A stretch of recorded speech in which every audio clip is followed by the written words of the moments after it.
Hello, this is Goddess Raven. Of course, you already know.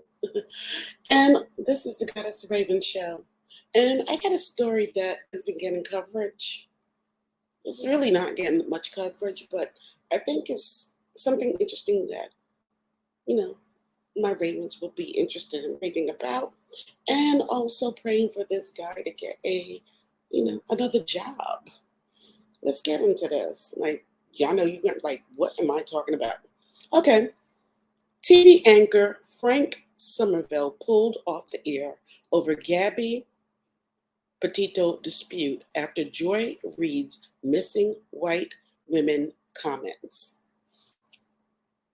Frank Somerville was suspended indefinitely, according to the Mercury News, after a behind-the-scene disagreement about his coverage of the 22-year-old Petito's disappearance. Petito had been on a road trip with her fiance, Brian Laundrie, when she disappeared. Her body was found by detectives last Sunday. Laundrie, 23, returned home alone on September 1st to Florida, where the couple lived with his parents. But he has since gone missing. Police have named Laundrie as a person of interest in the case. Somerville, 63, reportedly wanted to add a tagline to a segment about the case to point out the disparity in the coverage of missing person cases of white women related to women of color. Somerville, who has an adopted daughter who is Black, reportedly pushed back after the tagline was refused. Sources told the Mercury Sun that Somerville was informed by station management the next day that he was being suspended. His suspension comes just 6 weeks after a previous leave of absence for health issues when he struggled to read his teleprompter and slurred his words during a broadcast in May. It comes after MSNBC host Joy Reid brought it up on her show also last Monday. The Petito family certainly deserves answers, and Justice Reid said, but the way this story captivated the nation has many wondering why not the same media attention when people of color or indigenous people go missing. Ooh. Okay, well, the answer actually has a name: missing white woman syndrome, the term coined by the late and great Gwen Eiffel to describe the media and the public fascination with missing white women like Lacey Peterson or Natalie Holloway, while ignoring cases involving people of color and indigenous backgrounds. All right, his indefinite suspension comes just 6 weeks after a previous leave of absence for health issues when he struggled to read his teleprompter.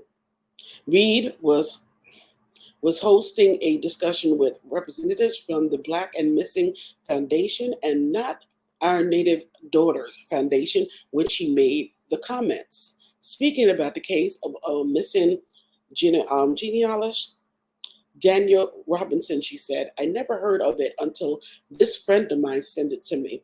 And I guess that's the issue, isn't it? Robinson, who seen on June 23rd driving away from his location of work in the Buckeye, Arizona desert. The missing 24-year-old was reportedly working as a field genealogist for the Matrix New World Engineering. He had been driving his Jeep Renegade when it crashed multiple times and ultimately landed in a ravine. Robinson's cell phone, wallet, keys were discovered at the scene of the crash, but he was nowhere to be found. Reid acknowledged that no family should ever have to endure the kind of pain that Petito's loved ones have, but her words on missing white women syndrome sparked a furious backlash online, with Twitter users calling her comments vile and trashy. We got a lot of work to do, y'all. We got a lot of work to do in America. In 2021, We got a lot of work to do. Remember what I said in my other video? We have to stand for something, or we fall for the bullshit, or we fall by the wayside. But we got to stand for something. One Twitter user wrote flat out, just graceful. It's disgraceful to mention that there are so many missing women and men of color, of indigenous background. There are so many of them missing that are not receiving coverage.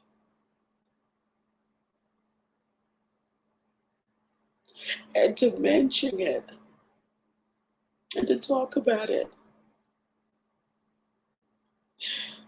you're viewed as vile and trashy and flat out disgraceful, and you're suspended from your job indefinitely for doing and saying what is the truth.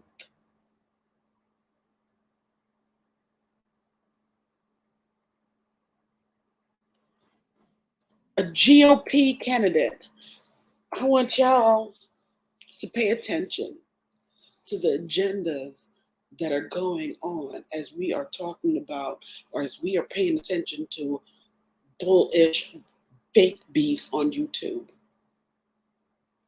We need to pay attention to who are being elected, who are running for these positions. And we have to make sure these people do not get these positions because they don't like us. They don't care about women and us, Black men and women of color. They don't care about any minority because it's not just Black. It's indigenous, it's minorities, it's a lot of people going missing. And they're not getting the coverage. And these candidates that are not giving a damn about us going missing, they don't need to be in office. Shut their chances of getting elected down.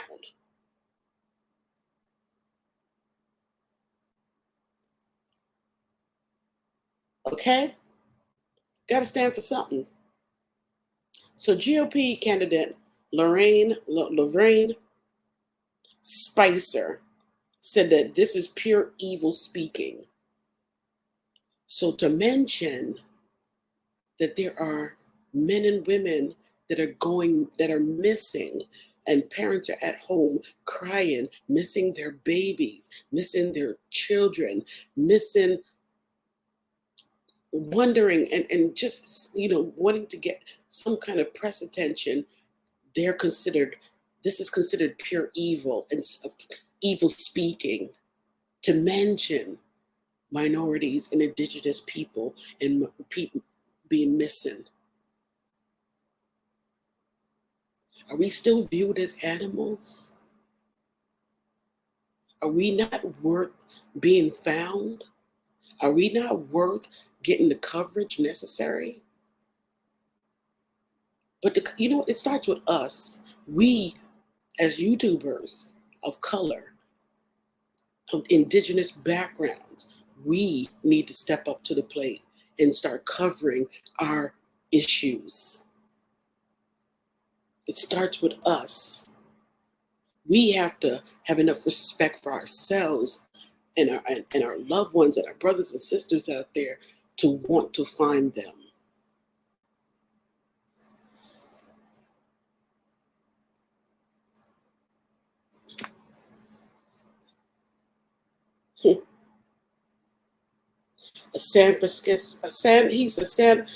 Frank Somerville is a San Francisco news anchor and is said to have been taken off the air in a dispute over Gabby Petito's coverage. Frank Somerville, the anchor for the Bay Area Fox station KTVU, protests, y'all. Y'all need to call up The same way y'all be calling up for tickets, the same way y'all be calling. There needs to be a little bit of protest and calling up for this station to get this man his job back, or, just to let it be known that what he did wasn't wrong. He was suspended indefinitely after he suggested a segment on Petito should include a line questioning the amount of media coverage her case has received. The sources told the outlet that Somerville wanted to acknowledge the disparities in media attention between cases of missing white women and those of indigenous and women of color. Somerville, who is white and has an adopted black daughter, was said to have pushed back against management after being told his suggestions was inappropriate. So looking for us, right? Looking for us, looking for our missing babies that we have birthed. Looking for our missing babies that we have birthed and brought into the world, and they have gone missing. It is wrong for us to speak about it. It is wrong for us to get attention in the media. It is wrong for us to push for inclusion. And when we push for it, we're viewed as evil, disgusting, vile people. Are we really the vile ones? Or are y'all the vile ones that want to continue this narrative and continue this practice of not giving us coverage?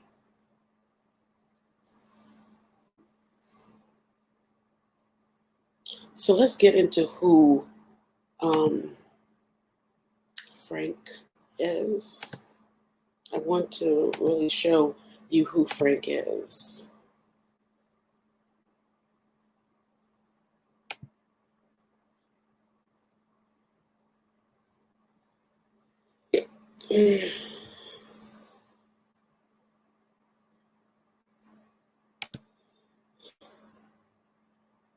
This is who Frank is. Dad with interracial family opens up about his own biases to confront unfair stereotypes. This was in 2016, y'all. 2016. Let's read this.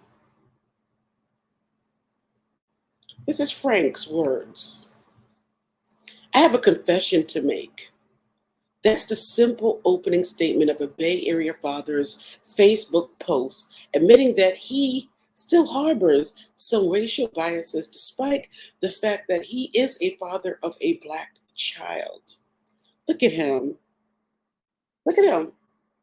Look at his beautiful daughter and look at him. Okay, let's get into this. So he made a post about this. This was in 2016, y'all. Okay. So Franklin Somerville, an anchor for the San Francisco Fox affiliate KTVU, confessed in a post that he had an embarrassing but necessary experience to share with his fans. He wrote that even though he has a biracial family, he once had a racial bias against a Black man whom he saw walking in the direction of a white woman at a bus stop at night. Somerville wrote that he instinctively told himself to keep an eye on the man in case he planned to bother the woman in some way. What Somerville saw next, however, forced him to confront his unfair racial bias against the man. As he was walking, I noticed a little boy running to catch up with him. The little boy then grabbed his dad's hand. All of a sudden, my whole view of the guy changed. I realized he was a dad just walking down the street with his son. I realized that he was okay. I wasn't going to do anything. I was so angry with myself. The man did absolutely nothing wrong, and yet I initially saw him as a potential possible threat. And let's be honest, the main reason was because of his skin color. Somerville wrote that his inherent bias exposed some unpleasant realities about himself. The whole way home, I was thinking to myself, I grew up in Berkeley. I have a black daughter, and yet I still have this bias. What the F is wrong with me?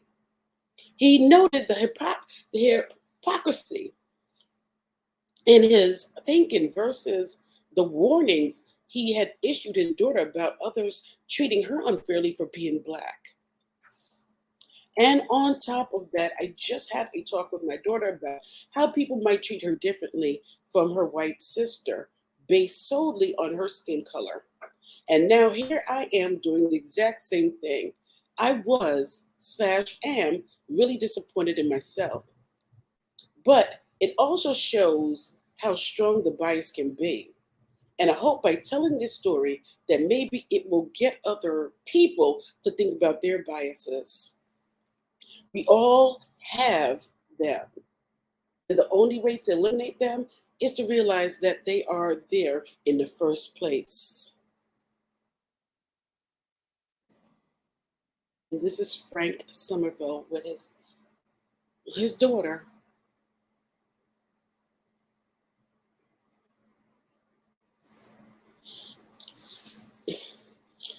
He's, I would consider, one of the good guys out there that is he realized his issues and his prejudice and his bias that he had, and he was willing to share it. He's out there fighting for change. I hope y'all share this story. I hope y'all, other content creators, cover this story. It deserves to have some coverage. And I hope that he actually gets I hope he gets another job. I'm praying for it. His past has been shared many times and sparked an interesting debate on Facebook about racism, with Somerville arguing that he has to open up about his own experiences with racial biases if he wants to promote racial equality in his work and life.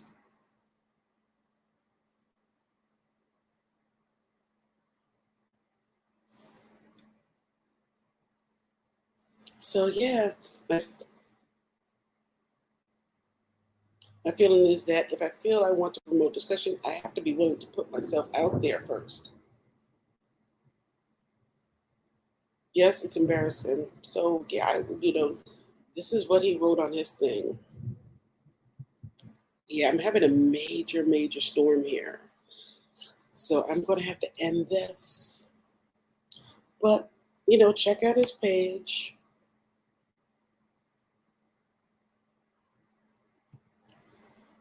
Somerville isn't alone in the subconscious bias, a study published in the Journal of Personality and Social Psychology in 1976 suggested an apparent racial bias against Black people in a social experiment.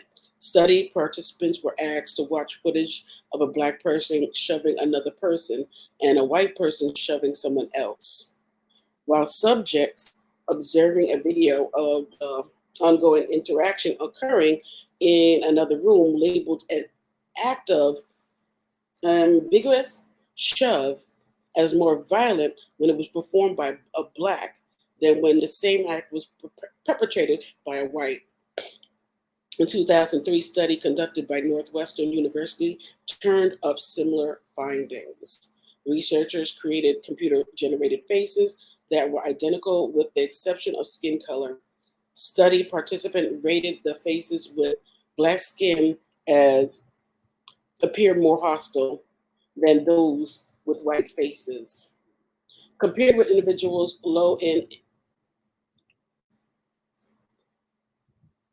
I wonder if it's the storm is affecting my laptop. Implicate, what is it? A prejudice. Those high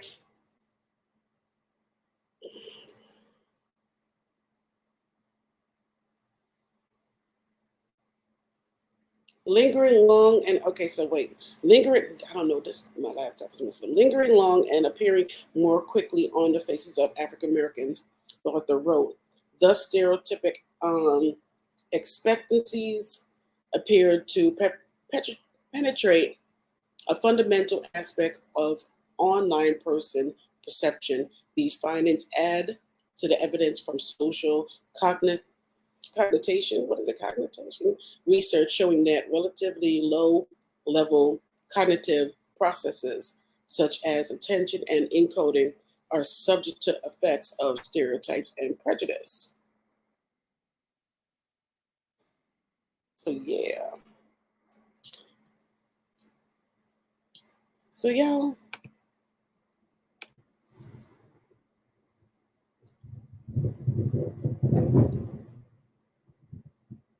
oh, this is bad.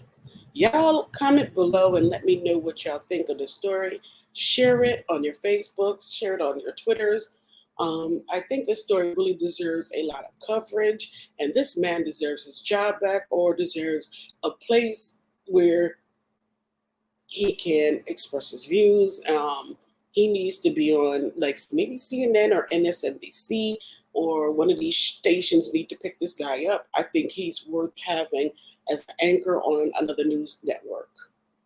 Just my opinion. But comment below and let me know what you think. All right now. Bye.